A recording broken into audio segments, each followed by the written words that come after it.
I'mSoLove.com. We are here with Shinobi Ninja. Got Mike, Dave, and Dara. So let's get to a couple of questions. How did the band all meet? How did you guys all start Shinobi Ninja? Where did it all start off? Well, first we have to give shout outs to the missing members. DA, he's a lead vocalist, and Johnny on the Rocks is the bassist, and DJ Access that I just discovered has this beautiful set of black and gold turntable. Yep, get that? Okay. Yeah. Well, this was going to tell you how we met. We met at this recording studio at Progressive Studios between 2005 and 2008. We were all working there and just basically making a living, being studio musicians, recording engineers, interns. I had a day job at this music licensing office. Adara was, dancing for Diddy and Santo Gold and Cassie, and taking the vocal class with Craig Derry and Clara Henderson. And we were all running around in the same space. Like, our old band Wax Machine practiced at Progressive, and we met pretty much in 2005, 2006. And by 2008, we had started writing music together because I played in DA's band along with Mikey at sometimes. DA played in our band sometimes. We played in Johnny's band sometimes, and basically, through years of working with each other, we just decided to make a run at it for ourselves. And in March of 2008, we wrote some music, fielded the band, and had our first show by August. And there it is. So, to the audience out there, how would you best describe your music? We call it hard body party rock. Urban rock circus. Word. Pretty much what it is. Yeah. We do kind of look like cartoon characters on stage. We do look like cartoon characters fun. on stage. We like to have fun. Word, man. It's fun music. Yeah. Have a good time. Have fun. Some people say it sounds like, 311, Sublime and the Beastie Boys. Some people think it sounds like closer to Faith No More or Metallica in some places, But, man, we just try to have a good time and rock. And be ourselves with it. Who were some of your biggest influences growing up? Who do you guys look up to when it comes to music?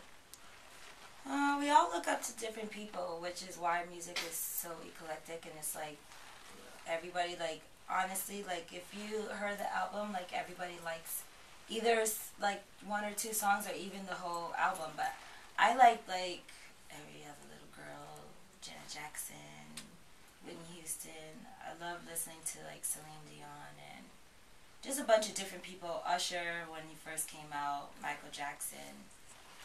Really.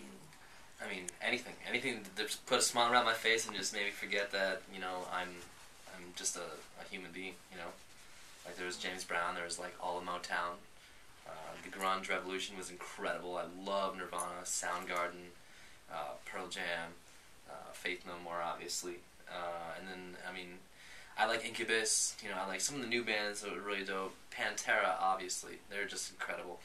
I think they're high art, personally. It's tough, it's very abrasive, but, there's an element of songwriting and all that stuff, and I'm into that too, like Elliott Smith, I like lots of, Bob Dylan, obviously, Jimi Hendrix, Led Zeppelin. Save some people for him. Oh, yeah. I got plenty, son, Oh, yeah. Well, he's more into hip-hop than I am. Name all the people, nobody he named. Nobody he named. I love A Tribe Called Quest, Leaders of the New School, Busta Rhymes, Slick Rick.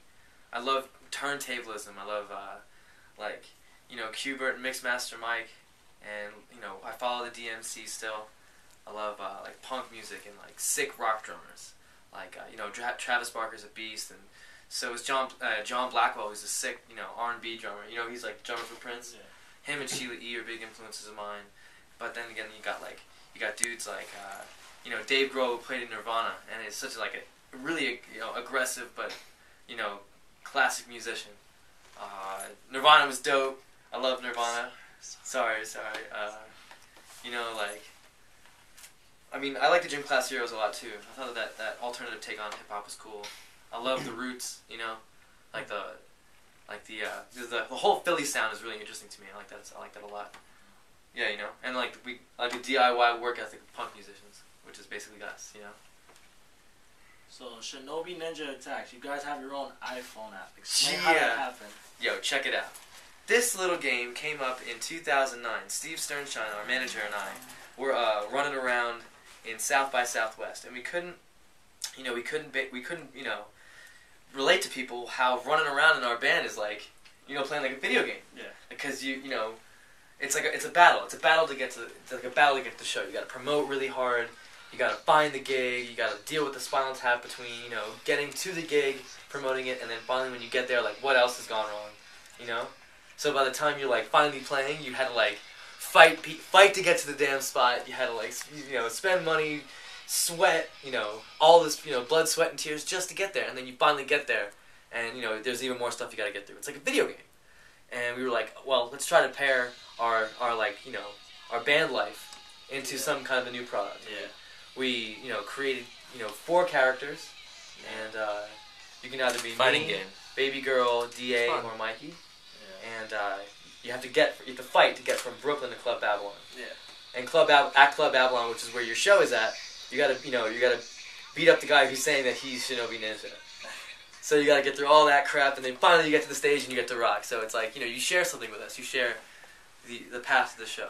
But, you know, even more than that, the game is a way for us to push our songs and intellectual property. Like, if you get the game, you have to beat the game itself to get access to the album download. But if you have the free version of the game, which only has 1 level and 1 track like the one you got, Yeah. you come to the show, you click Shinobi Live, and iPhone's GPS recognizes that you're at our show, and it unlocks the rest of the game for you. So it's like, you know, you come hang out with us, we reward you a little bit, and you get the good live show. And we got, you know, to move our music and sell a couple units. You beat the game, get the album for free. Yeah, man, I just said that, son. Where you been? I was trying to say it Hide twice. behind the glass. Trying to say it twice. Yeah, man, it's like Elevator Pitch. It's you know, the world's first video game album. It's like Teenage Mutant Ninja Turtles with, you know, drumsticks and guitars instead of katanas and sais. And, you know, beat the game to get the album. Come to the show to unlock more stuff. So.